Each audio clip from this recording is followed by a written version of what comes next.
Bivalva'nın zırhı kadar sağlamım. Tennyson bana zarar veremez. Hiçbir şey veremez. Bakalım senin güçlerini aldıktan sonra kim zayıf olacak?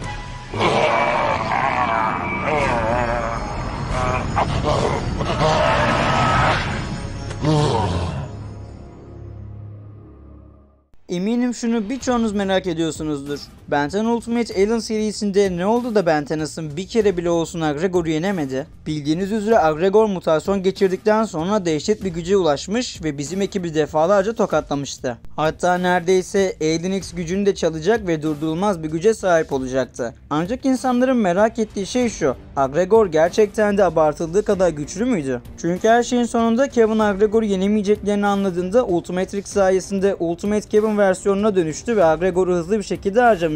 Baktığımız zaman Ultimate Kevin mutasyonu seri içinde Kevin'in en manyak ve en güçlü mutasyonlarından biriydi. Ancak bu mutasyon bile Ultimate Echo'dan tek yemişti. Aslında bu videoda sizlerle burada ne gibi bir güç dengesi var bunun hakkında konuşacağız. Ancak videomuza geçmeden önce like atmayı, kanalımıza abone olmayı ve bildirimler butonuna basmayı unutmayalım. Ayrıca bana ve kanalıma destek olmak adına videolarımıza hype puanı gönderebilirsiniz. Evet, eğer hazırsanız hemen videomuza geçelim.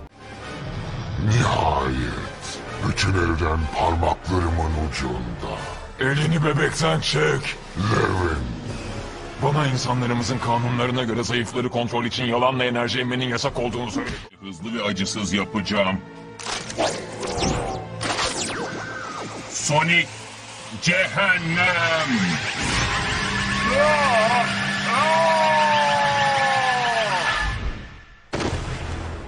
Seri içinde Aggregor'un yenilmez gibi görünmesinin ve Kevin'in Ultimate Kevin mutasyonuyla onu alt etmesinin ardındaki sebepleri anlamamız için karakterlerin güç seviyelerini biraz derinlemesine tartışalım. Öncelikle Aggregor'un neden ve ne kadar güçlü olduğundan bahsetmemiz gerekiyor. Bildiğiniz üzere Aggregor, Osmanlıcan kökenli bir savaşçı olup doğası gereği enerji yeteneğine sahip bir karakterdi. Bu yeteneği hikaye boyunca onu güçlendiren kilit unsurlardan biriydi. Aslında Aggregor'un gücünü zirveye taşıyan olay, Andromeda Beşlisi olarak bilinen 5 güçlü uzaylıdan her birinin yeteneklerini absorbe etmesiyle gerçekleşmişti. Absorbe ettiği güçleri sırasıyla sayacak olursak mesela Bivalvan'dan su ve basınç manipülasyonu güçleri kazanmıştı. Galapagos'tan elektromanyetik yetenekler kazanırken Pandor sayesinde nükleer enerji salınımı yeteneklerini kazanmıştı.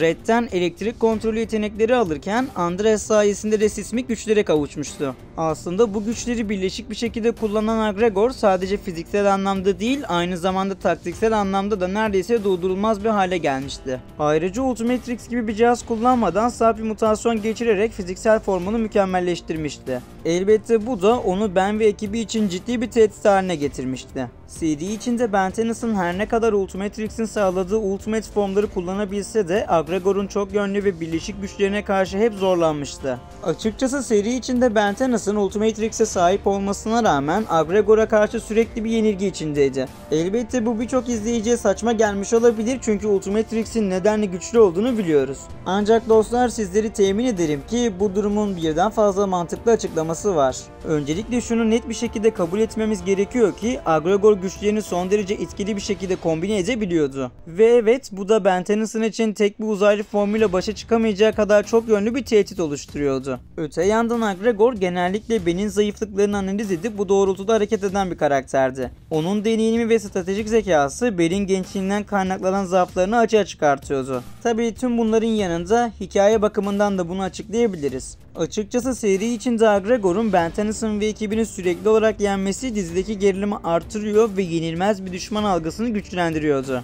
Elbette bu durum finalde Kevin'in dönüşümüyle gelen çözümü de daha etkileyici bir hale getirmişti. Şimdi eminim şu soruyu soranlar da vardır. Madem Aggregor'un bu versiyonu o kadar güçlüydü, o zaman Ultimate Kevin'dan neden tek yedi? Elbette bu durumu da mantıklı bir şekilde açıklayabiliriz. Kevin'in Aggregor'u yenme şanslarının olmadığını anlayınca Ultimatrix'in tüm gücünü emerek Ultimate Kevin formuna dönüşmüştü. Bu form Kevin'in normalde emebileceği güçlerin çok ötesine geçmesini sağlamıştı. Evet, fiziksel ve yetenek bakımından fazlasıyla güce sahipti ancak Kevin kontrolünü büyük ölçüde kaybetmiş ve aşırı agresif bir ruh haline girmişti. Farklı uzaylı DNA'larını birleştirerek Aggregor'a rakip olabilecek bir güç seviyesine ulaştığı doğrudur. Ultimate Kevin gücünü doğrudan saldırıya yönelik kullandığı için Agregor'u hızlı bir şekilde alt edebilmişti. Ancak bu durum onun gücünün Agregor'dan daha dengeli olduğu anlamına gelmiyordu tabi. Aslında burada dikkat edilmesi gereken tek nokta Agregor ve Ultimate Kevin'ın güçlerinin farklı özelliklere sahip olmasıydı. Baktığımız zaman Agregor kontrollü, disiplinli ve birleşik bir güce sahipti. Her bir uzaylının yeteneğini ustalıkla kullanabiliyordu.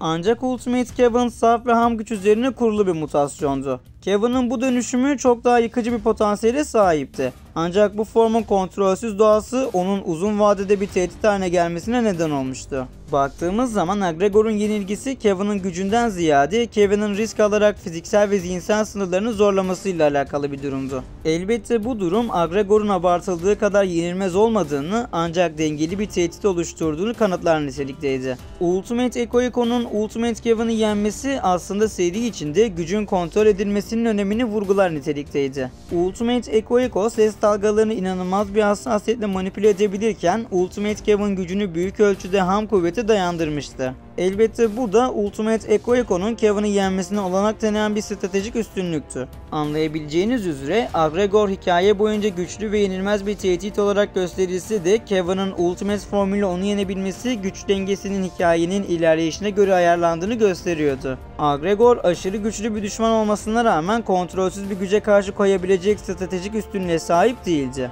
Kevin'in zaferi daha çok karakterin kendi sınırlarını zorlamasına ve hikayenin devam etmesine bağlı bir durumdu. Bu durum güç dengesini bir mantık çerçevesine oturturken aynı zamanda hikayeye derinlik ve gerilim katıyordu. Evet dostlarım, bugün sizlerle birlikte Ben 10 Ultimate Alien serisinde Agregor abartıldığı kadar güçlü müydü ve Ultimate Kevin bu karakteri nasıl yendi, tüm bunlar hakkında konuştuk ve umarım videomuzdan keyif almışsınızdır. Her zaman olduğu gibi bu tarz videoların devamı için videomuza like atmayı, kanalımıza abone olmayı ve bildirimler butonuna basmayı unutmayalım. Ayrıca bana ve kanalıma destek olmak adına videolarımıza hype puanı gönderebilirsiniz. O zaman bir başka videoda görüşmek üzere, kendinize çok iyi bakın, hoşça kalın.